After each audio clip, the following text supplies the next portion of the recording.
Morning, ladies and gentlemen. The judgment is about to be delivered now. Please make sure if you have your phone on, turn it off. Thank you.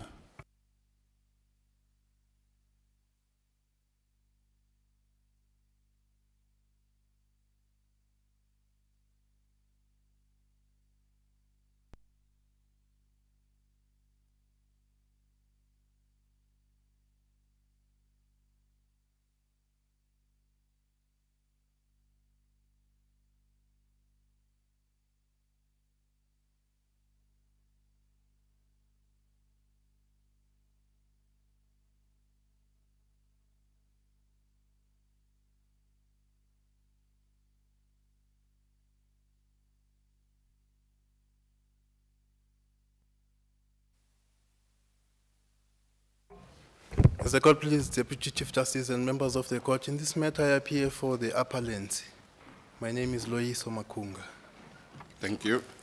Thank you, Mr. Prince.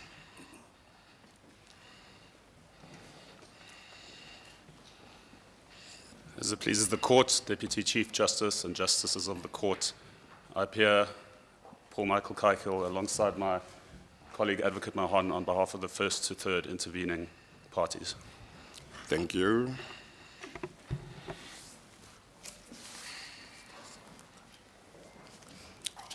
As it pleases the court, I appear for the third and fourth intervening parties. Thank you.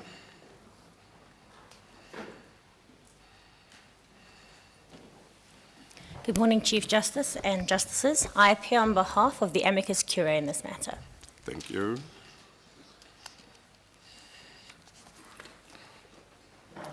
Today, this court hands down its judgment in this matter in which it was asked to confirm an order of declaration of constitutional invalidity made by the Western Cape Division of the High Court in respect of certain statutory provisions relating to cannabis. The matter arose from 3 different court proceedings instituted in that High Court. Mr. Gareth Prince launched an application. Mr. Jonathan David Rubin instituted an action, and Jeremy David Acton, Ras Menelek Barend Wenzel, and Carol Leona Hennigan also instituted an action. The 3 matters were consolidated by the High Court and heard as one matter, as they were all premised on the same basis, namely that certain sections of the Drugs and Drug Trafficking Act, Act number 140 of 1992, the Drugs Act, and the Medicines and Related Substances Control Act, Act number 101 of 1965, Medicines Act, prohibiting the use, purchase, possession, or cultivation of cannabis were unconstitutional. Section 4B of the Drugs Act prohibits the use or possession of any dangerous dependence-producing substance or any undesirable dependence-producing substance unless exceptions listed in the provision apply.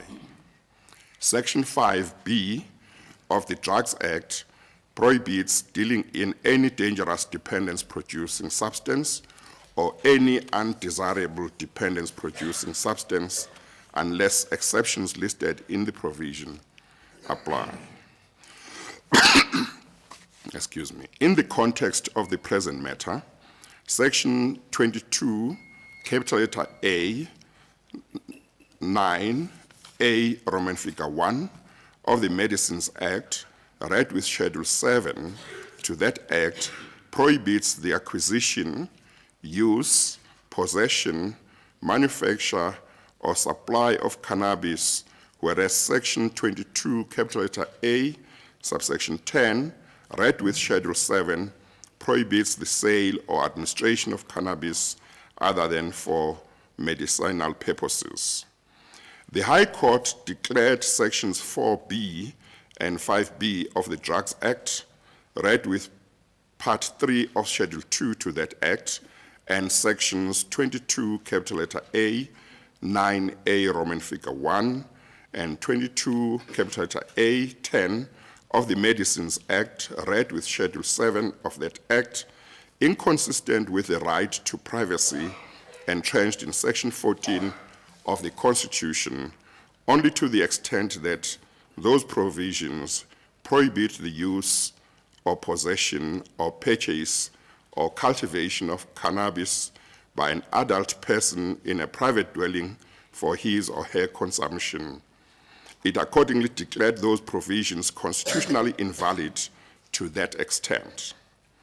The High Court suspended the order of invalidity for a period of 24 months to give Parliament the opportunity to cure the constitutional defects in the statutory provisions. It also granted interim relief by way of an order to the effect that pending the amendment of the relevant provisions by Parliament, it would be deemed to be a defense to a charge under the sections referred to in the order that the use, possession, purchase, or cultivation of cannabis in a private dwelling is for the personal consumption of the adult accused.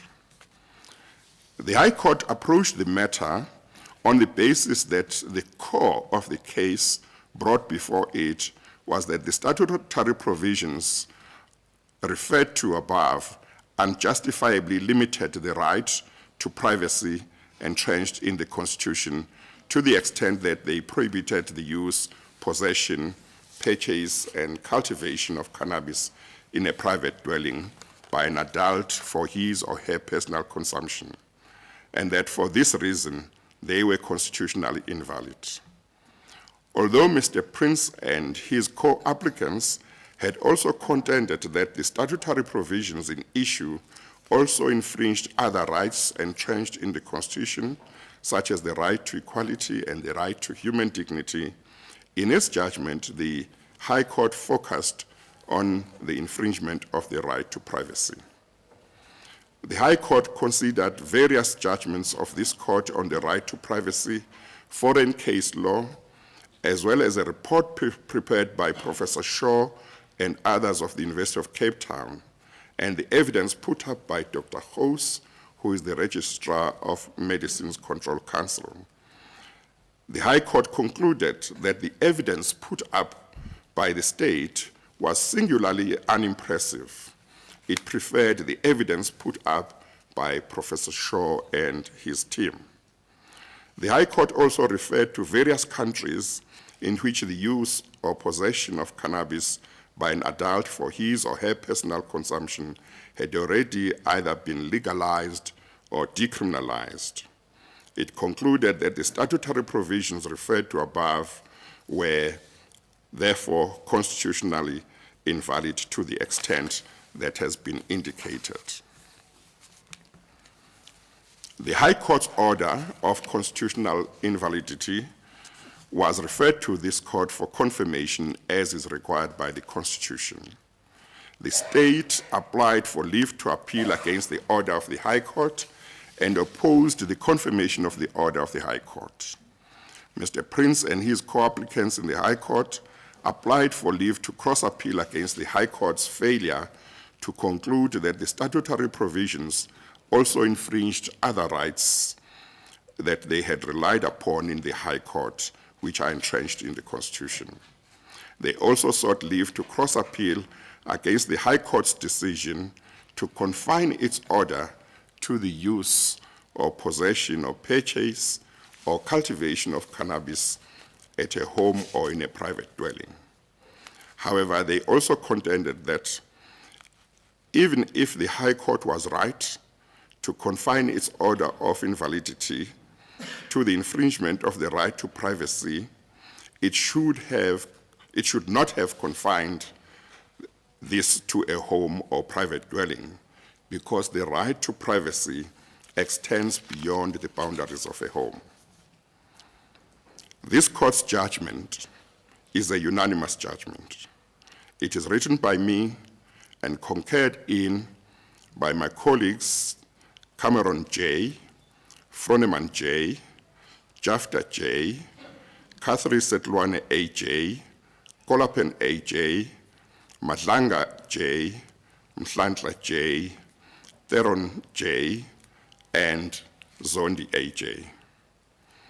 I was acting justice when the matter was heard, and as a result, the judgment reflects me as Zondo ACJ. In its judgment, this court concludes that Sections 4B of the Drugs Act is unconstitutional and therefore invalid.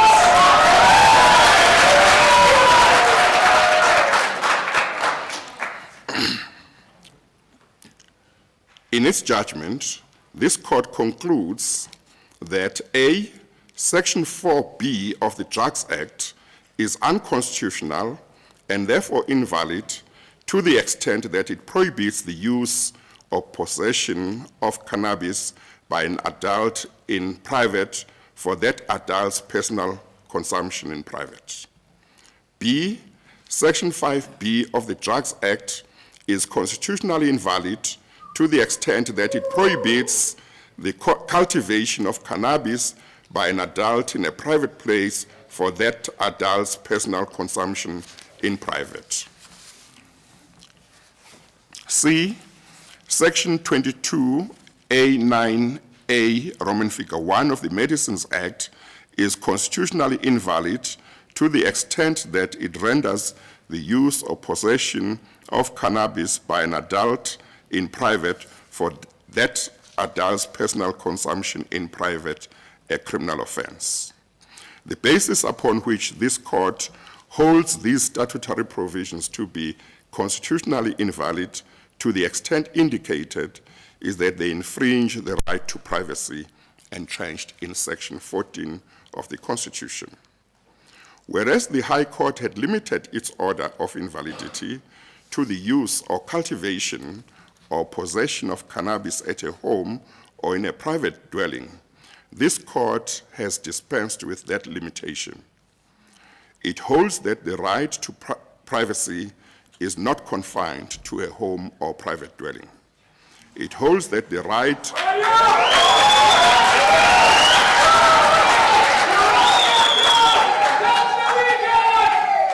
It holds that the right goes beyond the boundaries of a home.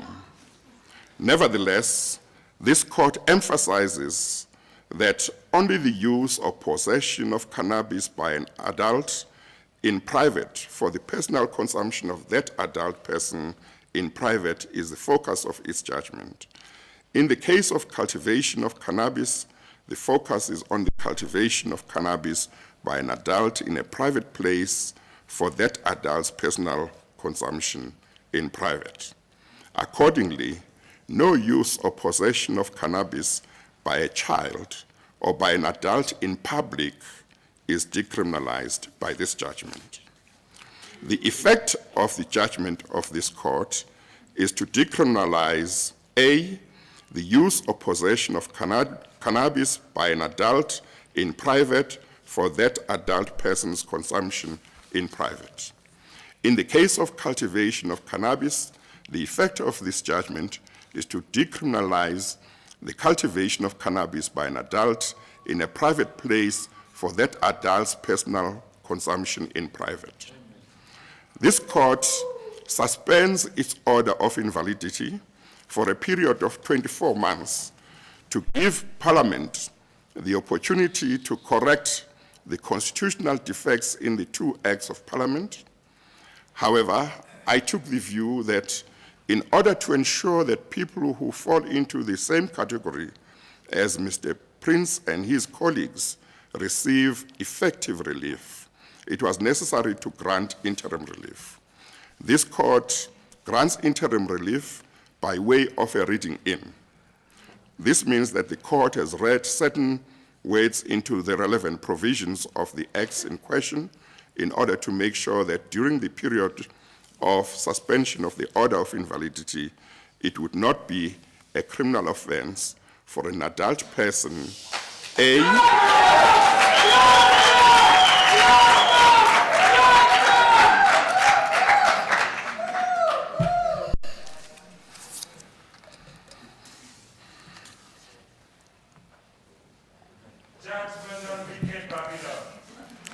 it would not be a criminal offense for an adult person, A, to use or be in possession of cannabis in private for his or her personal consumption in private, and to cultivate cannabis in a private place for his or her personal consumption in private. The judgment does not specify how many grams of cannabis an adult person may use.